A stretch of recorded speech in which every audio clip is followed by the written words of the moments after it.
छत्रपती शिवाजी महाराजांबद्दल अतिशय आक्षेपार्ह विधान करणारा प्रशांत कोरटकर खरंच परदेशात पळून गेलाय की तो इथेच लपून बसलाय आणि दिशाभूल करतोय। जवळपास 1 महिना होत आल्यानंतर देखील प्रशांत कोरटकर पोलिसांना का सापडत नाहीये?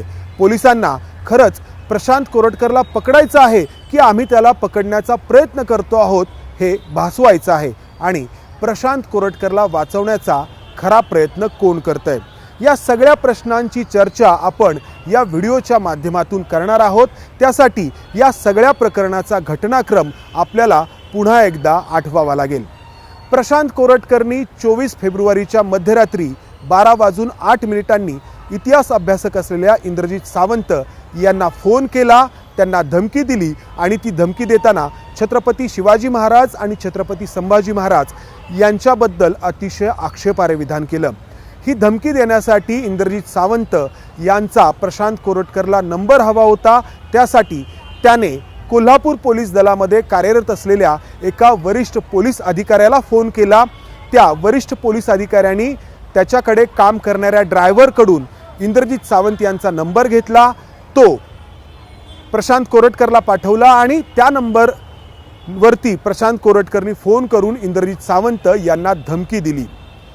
त्यानंतर इंद्रजित सावंत यांनी दुसऱ्या दिवशी म्हणजे 25 फेब्रुवारीला संध्याकाळी 5 वाजता कोल्हापूरमधल्या राजवाडा पोलीस ठाण्यामध्ये तक्रार दिली आणि या प्रशांत कोरटकरच्या विरोधामध्ये गुन्हा दाखल करण्यात आला। त्यावेळी खरं तर कोल्हापूर पोलिसांनी तातडीने पावलं उचलणं अपेक्षित होतं, मात्र त्यावेळी ती उचलली गेली नाहीत। उलट घडलं, नागपूरमधल्या प्रशांत कोरटकर याच्या घराला नागपूर पोलिसांनी सुरक्षा पुरवली। त्यासाठी कारण देण्यात आलं की प्रशांत कोरटकरच्या घरातल्या लोकांना, त्याच्या कुटुंबियांना कोणी इजा करू नये। खरं तर हे कारण अतिशय योग्य आहे, कारण प्रशांत कोरटकरनी केलेल्या कृत्याची शिक्षा त्याच्या कुटुंबियांना मिळणं चुकीचं आहे। अजिबात त्यांना कोणती इजा होता कामा नये। मात्र कोल्हापूरला गुन्हा दाखल झालेला असताना त्याची माहिती नागपूर पोलिसांना कोल्हापूर पोलिसांनी दिली का? जर दिली असेल तर नागपूर पोलिसांनी त्यावरती तातडीने का पावलं उचलली नाहीत आणि त्याचमुळे प्रशांत कोरटकर फरार होण्यात यशस्वी झाला का? हे प्रश्न त्यावेळी उपस्थित झाले आणि त्यानंतर या प्रश्नांची मालिकाच या प्रकरणामध्ये निर्माण होत गेली। त्यानंतर प्रशांत कोरटकर गायब झाला आणि 27 फेब्रुवारीला त्यांनी एक व्हिडिओ स्वतःचा तयार केला, छत्रपती शिवाजी महाराजांना अभिवादन करतानाचा, त्याला उपरती झाल्याचा, पश्चाताप झाल्याचा, माफी मागतानाचा। आणि त्यानंतर दुसऱ्या दिवशी 28 फेब्रुवारीला कोल्हापूरच्या जिल्हा सत्र न्यायालयाने या प्रशांत कोरटकरला अटकपूर्व जामीन मंजूर केला। इथे ही गोष्ट महत्त्वाची आहे की कोल्हापूर पोलिसांनी त्यांचं म्हणणं कोल्हापूरच्या न्यायालयात मांडण्याच्या आधीच न्यायालयाकडून हा जामीन त्याला मंजूर करण्यात आला। त्यामुळे मोठ्या प्रमाणात प्रतिक्रिया उमटल्या माध्यमांमध्ये, समाज माध्यमांमध्ये आणि त्यानंतर कोल्हापूर पोलिसांनी कोल्हापूर जिल्हा सत्र न्यायालयाच्या या निकालाच्या विरोधात मुंबई उच्च न्यायालयामध्ये दाद मागायचं ठरवलं आणि मुंबई उच्च न्यायालयामध्ये कोल्हापूर पोलीस पोहोचले। त्यानंतर मुंबई उच्च न्यायालयाने या सगळ्या प्रकरणाची सुनावणी ऐकून घेतली आणि पुन्हा हे प्रकरण कोल्हापूर जिल्हा न्यायालयाकडे पाठवलं, सूचना करून की तुम्ही या सगळ्या प्रकरणाची पुन्हा एकदा दखल घ्या। त्यानंतर 11 मार्चला कोल्हापूर जिल्हा सत्र न्यायालयामध्ये सुनावणी झाली आणि 17 मार्चपर्यंत प्रशांत कोरटकरला अटकेपासून संरक्षण देण्यात आलं। त्यानंतर या प्रशांत कोरटकरला शोधण्याचा कोल्हापूर पोलीस प्रयत्न करत आहेत असं सांगण्यात आलं। त्यानंतर पुढची सुनावणी झाली ती 17 मार्चला।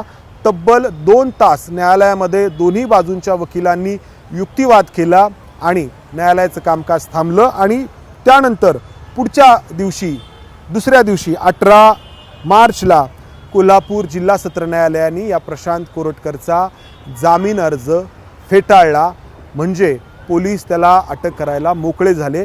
मात्र तेव्हापासून आजतागायत प्रशांत कोरटकर सापडलेला नाही। दुसरीकडे प्रशांत कोरटकर हा कधी मध्य प्रदेशमध्ये आहे, कधी आणखी कोणत्या ठिकाणी आहे हे पोलीस दलातीलच अधिकारी सांगतायत आणि दुसरीकडे प्रशांत कोरटकर मात्र पोलिसांना सापडत नाहीये। याच दरम्यान प्रशांत कोरटकर हा चंद्रपूरमधल्या सिद्धार्थ प्राईड या हॉटेलमध्ये लपून बसला होता 13 मार्चला, अशी माहिती एका स्थानिक वृत्तपत्राने प्रसिद्ध केली आणि त्यामुळं खळबळ उडाली। आणि त्यानंतर कोल्हापूर पोलिसांचं पथक चंद्रपूरला गेलं। या हॉटेल सिद्धार्थ प्राईडमध्ये जाऊन कोल्हापूर पोलिसांच्या पथकाने तपास केला। चंद्रपूर पोलिसांशी देखील या कोल्हापूर पोलिसांच्या पथकाने संपर्क साधला, मात्र पुन्हा तेच उत्तर देण्यात आलं की प्रशांत कोरटकर आम्हाला सापडत नाही आहे। एकीकडे कोल्हापूर पोलीस हा तपास करत आहेत किंवा करत असल्याचं आपल्याला दाखवत आहेत, तर दुसरीकडे कोल्हापूर पोलीस दलातील अधिकाऱ्यांच्या मते नागपूर पोलीस त्यांना हवं तसं सहकार्य करत नाही आहेत। पोलीस दलातील या दोन वेगवेगळ्या कार्यक्षेत्र असलेल्या अधिकाऱ्यांनी एकमेकांबद्दल असं जर सांगितलं जात असेल खाजगीमध्ये का होईना, तर हे अतिशय गंभीर आहे।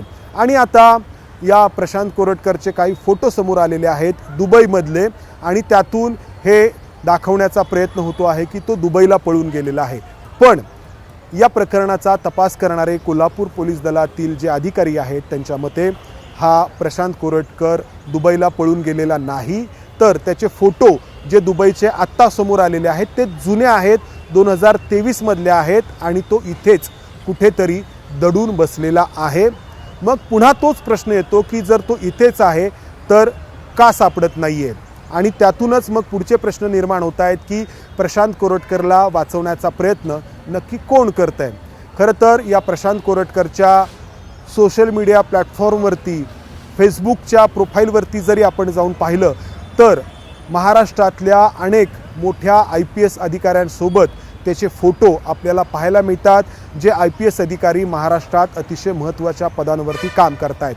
अर्थात प्रशांत कोरटकरचे या अधिकाऱ्यांसोबत फोटो आहेत म्हणून ते सगळे अधिकारी प्रशांत कोरटकरला मदत करत आहेत असं म्हणणं अतिशय चुकीचं आहे। कारण आजच्या काळात फोटो कोणीही कोणासोबतही काढू शकतो आणि तो सोशल मीडियावरती शेअर करू शकतो, हे आपण सगळे मान्य करतो। त्यामुळं या सगळ्या अधिकाऱ्यांना संशयाच्या भोऱ्यामध्ये उभं करणं हे चुकीचं आहे। मात्र ज्या काही घटना आपण पाहतो आहोत त्या घटना पोलीस दलाबद्दल संशय आणखी बळावणाऱ्या आहेत।